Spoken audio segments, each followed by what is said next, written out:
আমরা আজকে trial balance শিখব। এখানে আমাদের একটি চার্ট অফ অ্যাকাউন্টস দেওয়া আছে। চার্ট অফ অ্যাকাউন্টস থেকে আমরা জার্নাল তৈরি করেছি। এখানে আপনারা এর মধ্যে জানেন যে কিভাবে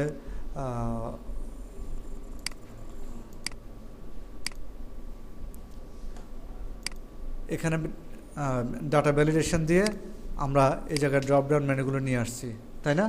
এটা তো পারেন আপনারা? ওকে, এটা পারেন। এটা দিয়ে আপনারা ডেবিট ক্রেডিট পোস্টিং দিতে পারেন। এখানে যদি কোড নাম্বার দিয়ে করতে চান, যদি চার্ট অফ অ্যাকাউন্টসে আপনি কোড মেনটেন করেন, তাহলে সে কোড নাম্বারও এখানে নিয়ে আসা যায়। এখানে বিলুকআপ দিয়ে নিয়ে আসা যায়। বিলুকআপের সূত্র তো পারেন? ওকে, ভালোভাবে পারেন তো ইনশাল্লাহ। এখানে একইভাবে গ্রুপ নেমটা সেটা আমরা বিলুকআপ দিয়ে গ্রুপ নেমটা নিয়ে আসতে পারি। ফাইনালি আমার যে পরিমাণ টাকা ডেবিট হলো সম পরিমাণ টাকা ক্রেডিট হলো, এই জিনিসটা আমার শুদ্ধতা যাচাই করা আছে। এখান থেকে আমি লেজার তৈরি করেছি। লেজার তৈরি করার সিস্টেমটা হচ্ছে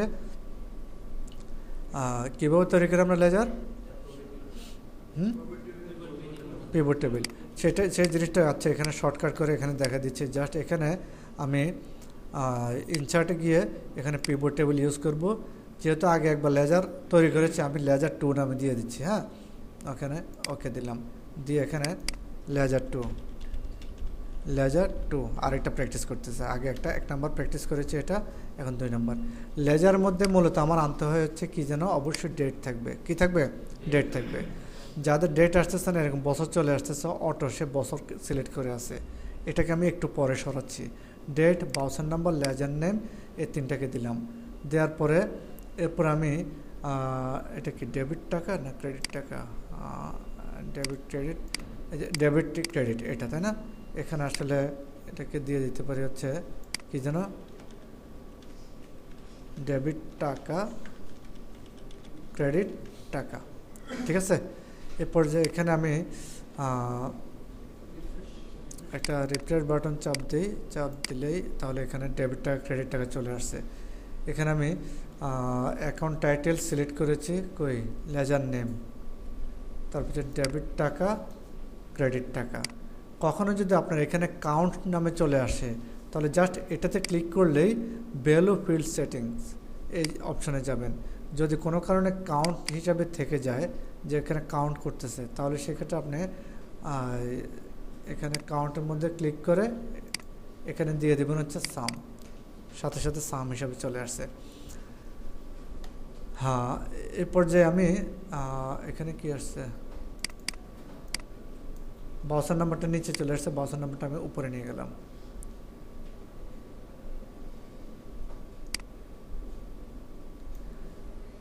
কোয়ার্টার শব্দটা তুলে দিলাম, ইয়ার শব্দটা তুলে দিলাম। তুলে দিয়ে আমি এখানে যেটা করব, পিভট টেবিল কি যাব বলেন তো? একটু ডিজাইনে যাব। ডিজাইনে গিয়ে টেবলের ফরম্যাটে চলে যাব। টেবলের ফরম্যাটে গিয়ে এখানে সাবটোটালটা তুলে দিলাম। তুলে দিয়ে আমি এখানে নিয়ে আসি। আর এখানে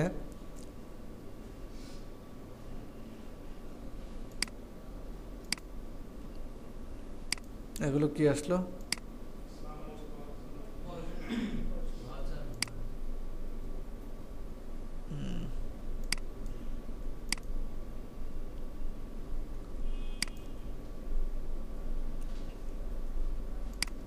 ওকে। এ পর্যায়ে আচ্ছা, বাউচার নাম্বারটা তুলে দিলাম এখানে।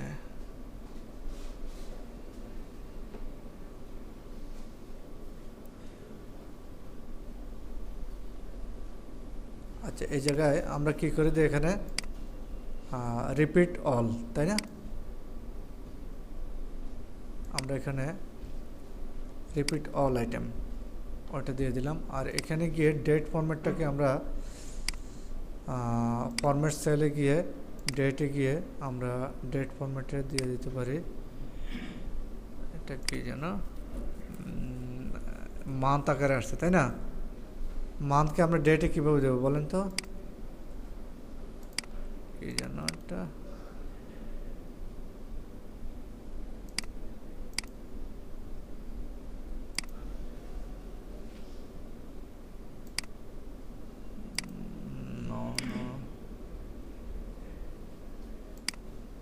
ডেট ফরম্যাট কি ব্যাপার, ডেট কি যেন আসলো?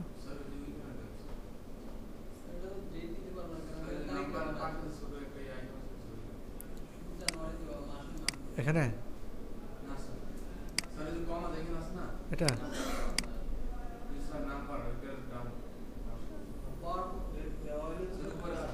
উপরে এখানে এখানে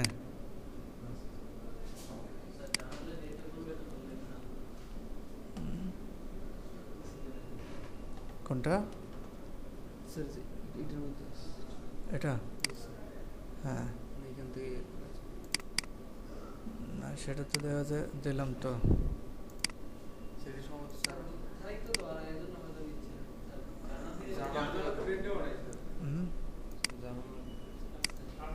আচ্ছা ডেট আছে আসবে দাঁড়ান লেজারের পরে আমরা যাব হচ্ছে কি যেন ট্রায়াল ব্যালেন্সে যাওয়ার সিস্টেমটা হচ্ছে কি এখানে জার্নাল থেকে আমি সেম আরেকটা এখানে ইনসার্ট করে আরেকটা পিভট টেবিল তৈরি করি এখানে যাব হচ্ছে এটাকে দিয়ে দিচ্ছি ট্রায়াল ব্যালেন্স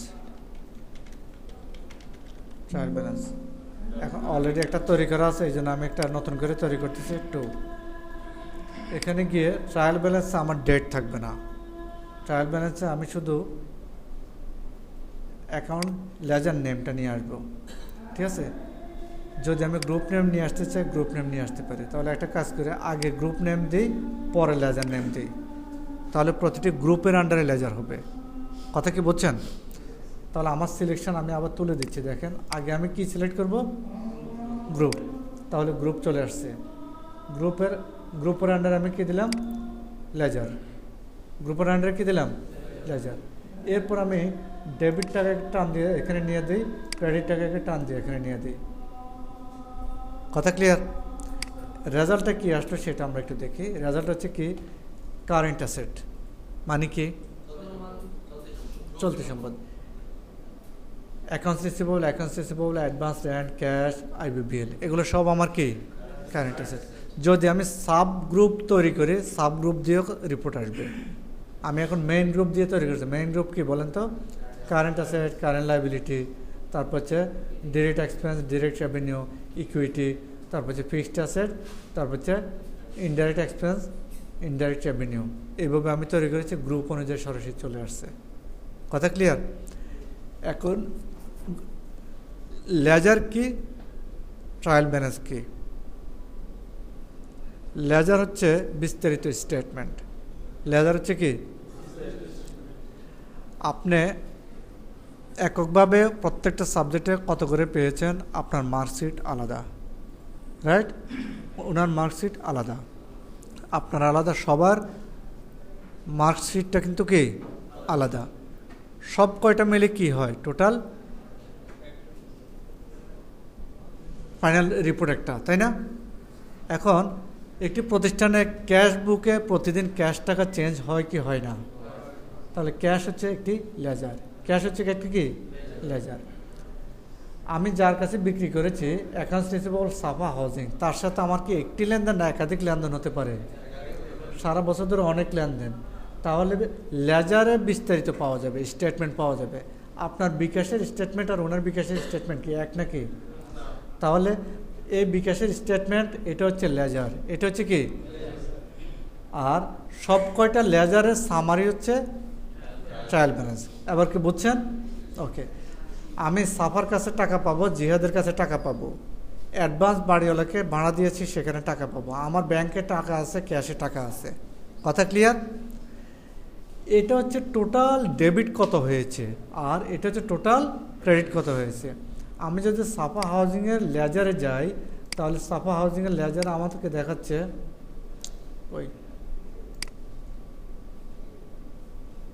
কই গেল অটো ক্লোজ হয়ে গেল কেন অটো লেজার ক্লোজ হয়ে গেছে না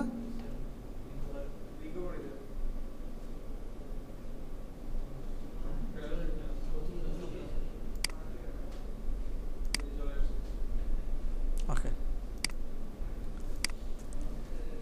এখন আমি যদি লেজার খুঁজতে যাই লেজার যদি আমি যাই এখানে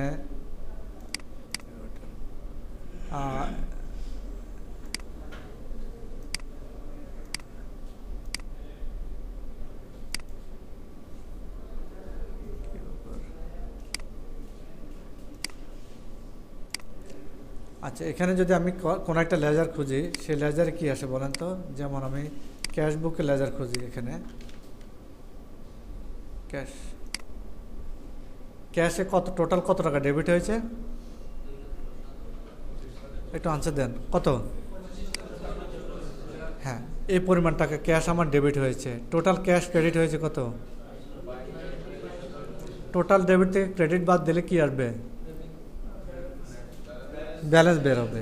তাহলে সেই ব্যালেন্সটা হচ্ছে আমার ক্যাশের ক্লোজিং ব্যালেন্স, রাইট? এখন ট্রায়াল ব্যালেন্সে দেখেন, অটো আমার এখানে ক্যাশে টোটাল ডেবিট কত আসছে? 25,70,000। টোটাল ক্রেডিট কত? ডেবিট থেকে ক্রেডিট বাদ দিলে কি থাকবে? ব্যালেন্স। তাহলে সেই ব্যালেন্সটা আমরা এখানে কীভাবে আনবো? এখানে লিখবো হচ্ছে ইকুয়াল লেখে B5 মাইনাস কি যেন C5। তাহলে কি আসলো? Closing balance. আমার ক্যাশে কত টাকা আছে বলেন তো? 3,46,350 টাকা। এই জিনিসটা যদি আমি ডাইরেক্ট আন দিই, পুরোটাকে ব্যালেন্স চলে আসে না? আসে, দেখেন তো। কোনোটা এখানে মাইনাস আসছে। মাইনাসগুলো হচ্ছে ক্রেডিট ফিগার। মাইনাসগুলো হচ্ছে কি? Credit figure. এই মাইনাসগুলো ক্রেডিট ফিগার আগে দেখাচ্ছে।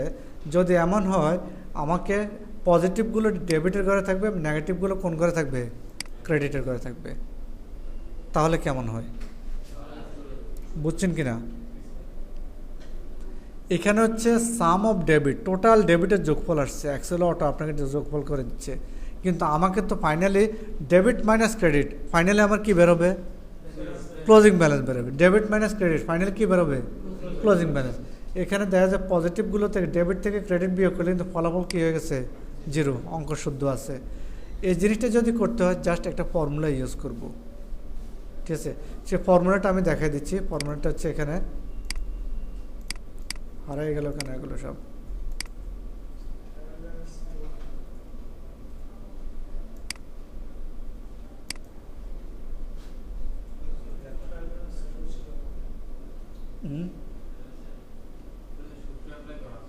হ্যাঁ, সূত্রে অ্যাপ্লাই করা আছে, সেটা ঠিক আছে, কিন্তু এখান থেকে হারাই গেল কেন?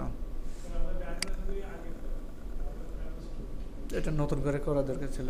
আচ্ছা, এখানে ট্রায়াল ব্যালেন্স, এখানে আমি এই পদ্ধতিতে না গিয়ে আমি এখানে করলাম কি, এখানে একটা ফর্মুলা দিয়ে দিচ্ছি। সে ফর্মুলাটা হচ্ছে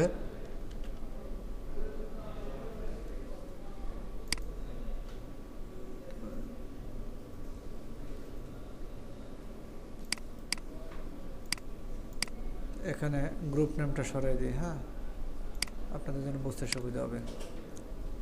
আচ্ছা, বলেন তো এখানে ইকুয়াল চাপ দিয়ে এটা কত? B4। তাহলে বলেন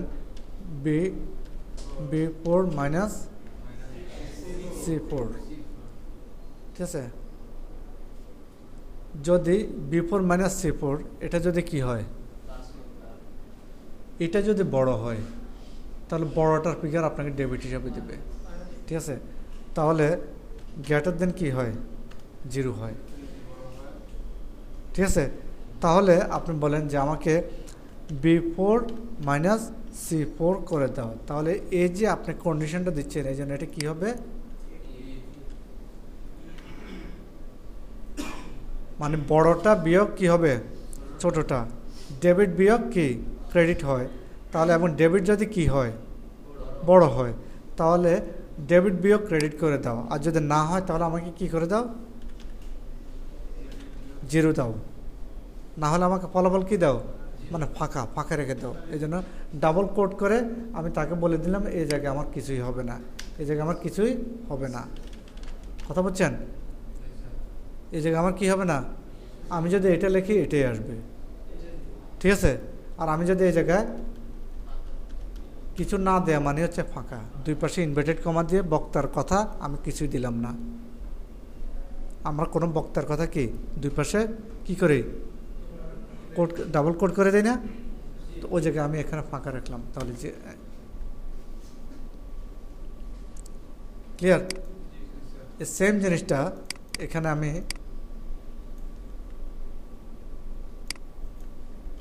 কপি করলাম, এখানে দিয়ে দিচ্ছি। এখানে লেস দেন 0 হয় তাহলে এখানে C4 মাইনাস B4। কিছু বুঝলেন? ডেবিট বড় না ক্রেডিট বড়? ক্রেডিটটা কোন করে চলে গেছে? তাহলে লেখেন ডেবিট ব্যালেন্স কি, আর এটা কি? ডেবিটটা ডেবিটের ঘরে চলে যাবে, ক্রেডিটটা ক্রেডিটের ঘরে চলে যাবে। এই জায়গায় কি দেখাচ্ছে? ফাঁকা। আমি এটা ধরে, ডেবিটটা কোন ঘরে? ক্রেডিটটা ফাঁকা নাই। হ্যাঁ, 2 ঘরে সূত্র বসালাম, অর্থাৎ ক্রেডিট যদি বড় হয় ক্রেডিটে বসবে, ডেবিট যদি বড় হয়। আবার কি বিষয়টা বুঝছেন? ওকে, তাহলে এটাকে আমি টান দিয়ে দিলাম, একদম নিচ পর্যন্ত চলে আসছে। ঠিক আছে, এখন আপনি এখানে যোগফল করে দেখেন, সাম এখানে